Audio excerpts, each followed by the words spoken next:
बिस्मिल्लाहिर्रहमानिर्रहीम। अच्छा बच्चों, चैप्टर 4 के जो रिवीजन प्लान में आपको टॉपिक्स दिए गए हैं वो ग्रेविटेशनल फील्ड है। Work done is independent of the path followed, ये एक पहला टॉपिक है आपका।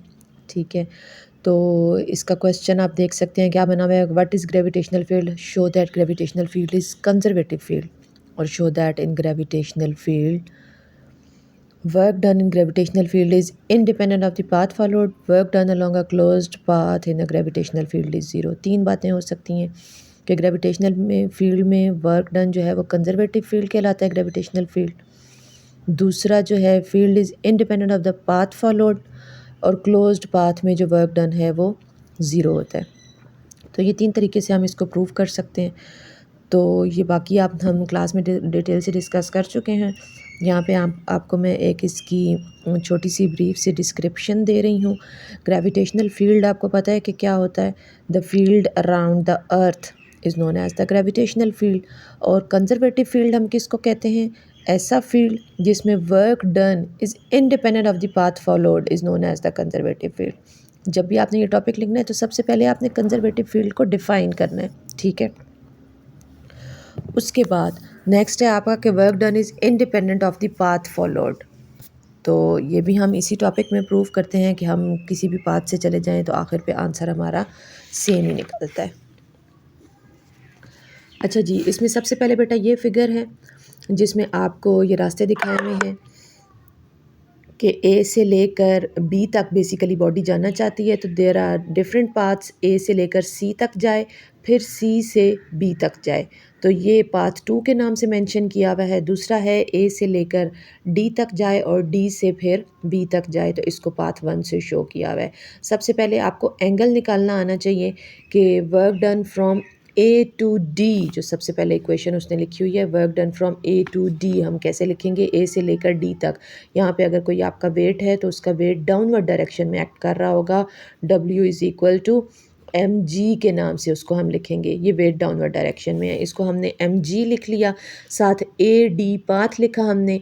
अब आपकी जो बॉडी है वो डिस्टेंस इस डायरेक्शन में कवर कर रही है और वेट डाउनवर्ड डायरेक्शन में है। तो आप देख सकते हैं कि दोनों के बीच में एंगल कितना बन रहा है? 90 डिग्रीज़। तो वर्क में हमेशा आपको पता है कि फार्मूला में एफ डॉट डी होता है, स्केलर प्रोडक्ट होता है। एफ़ की जगह एम जी और डी की जगह ए डी पुट किया, तो एफ डॉट डी जब हम डॉट प्रोडक्ट ख़त्म करेंगे तो डॉट की जगह साथ कॉस थीटा लगता है।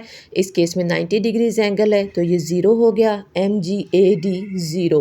बिल्कुल इसी तरह से जब डी बी का पाथ निकालेंगे तो आपका वेट डाउनवर्ड डायरेक्शन में एक्ट कर रहा है और बॉडी आपकी अपवर्ड डायरेक्शन में ट्रैवल कर रही है। तो एंगल कितना बन गया? 180 डिग्रीज़ का। तो यहाँ पे देखें M G B D cos 180 put किया हुआ है। कॉस 180 की वैल्यू -1 होती है। आपने बी डी पुट किया, ये तो कॉस 90 ज़ीरो होने की वजह से पूरी टर्म ही ज़ीरो हो गई थी। यहाँ पे बी डी की जगह आप एच पूरी पुट कर लेंगे क्योंकि ये हाइट एच है जिसको हमने एच से शो किया हुआ है।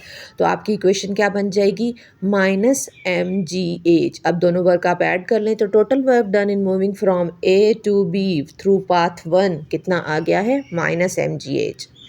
अब दूसरा पाथ हम कंसिडर करेंगे path 2, work done along path A C B. Figure से आपको एक्सप्लेन करती हूँ। ए सी बी, पहले ए सी से निकालेंगे। आपका वेट डाउनवर्ड डायरेक्शन में और आपकी बॉडी अपवर्ड डायरेक्शन में मूव कर रही है, तो दोनों के बीच में एंगल कितना बन रहा है? 180 डिग्रीज़। तो ये फर्स्ट डेरिवेशन हो गई ए टू सी, जिसमें M G into A C -1, A C is the height minus M G H. और सी टू बी, सी से लेकर बी तक क्या हो रहा है? देखिए एम जी डाउनवर्ड डायरेक्शन में और डिस्टेंस आपका इस डायरेक्शन में कवर हो रहा है जो कि सी बी से हम मेंशन करेंगे। तो इसमें आपके पास 90 डिग्रीज एंगल बन रहा है, तो यहाँ पे वर्क डन जो है वो ज़ीरो हो जाएगा। अब इन दोनों को जब आप ऐड करेंगे तो total work done is -mgh। अब दो पाथ का हमने कैलकुलेट कर लिया है, पाथ 1 और path 2। The third one is path A to B direct.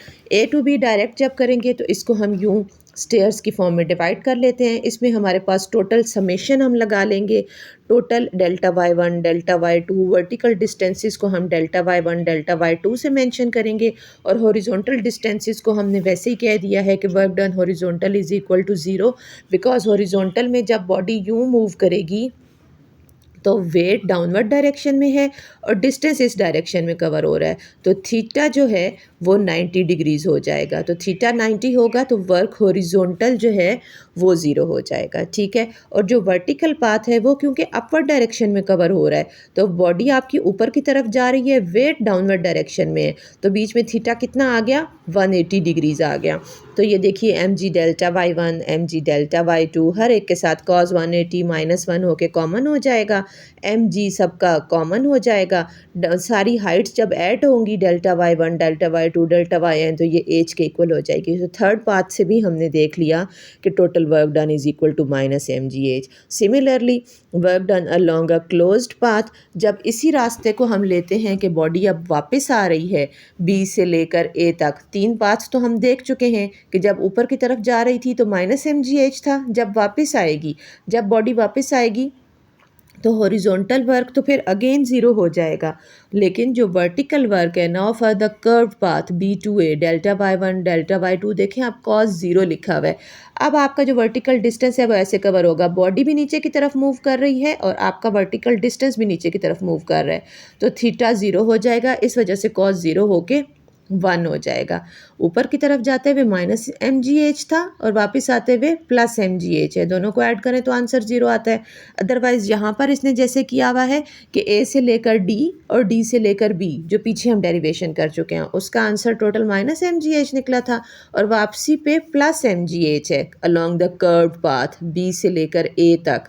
तो ये टोटल डिस्टेंस कवर्ड आपके पास क्या हो गया, 0 हो गया। यहाँ पर एंड पे इसने कंजर्वेटिव फील्ड की डेफिनेशन लिखी हुई है और नॉन कंजर्वेटिव फील्ड की भी डेफिनेशन लिखी हुई है। कंजर्वेटिव फील्ड की एग्जांपल कौन कौन सी है, ग्रेविटेशनल और इलेक्ट्रिक फील्ड, जिसमें वर्क डन जो है वो independent of the path followed होता है।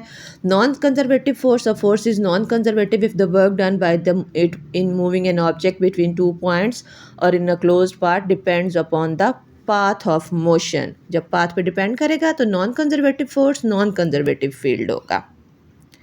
Thank you.